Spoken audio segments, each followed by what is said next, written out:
হে আল্লাহ, আপনি আমার প্রতিপালক। আপনি ছাড়া সত্যিকারের কোনো ইলাহ নেই। আপনি আমাকে সৃষ্টি করেছেন।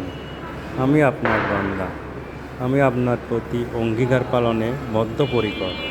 আমি যা করেছি তার অনিষ্ট থেকে আপনার নিকট আশ্রয় চাই। আমি আপনার নিয়ামত স্বীকার করছি আমার অপরাধ। অতএব আমাকে ক্ষমা করুন, কেননা আপনি ছাড়া ক্ষমা করার কেউ নেই।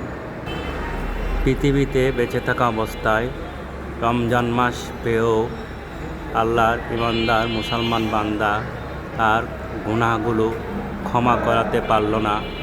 তার মতো দুর্ভাগ্য আর হতভাগ্য মানুষ আর নেই। এই সাইয়েদুল ইস্তেগফার সকাল সন্ধ্যা, বিশেষ করে ফজরের ফরজ নামাজের পর এবং মাগরিবের ফরজ নামাজের পর প্রত্যেক মুমিন মুসলমানের পাঠ করা উচিত। কারো যদি এটি জানা না থাকে, আমার ভিডিওটি কয়েকবার শুনলে মুখস্থ হয়ে যাবে ইনশাআল্লাহ।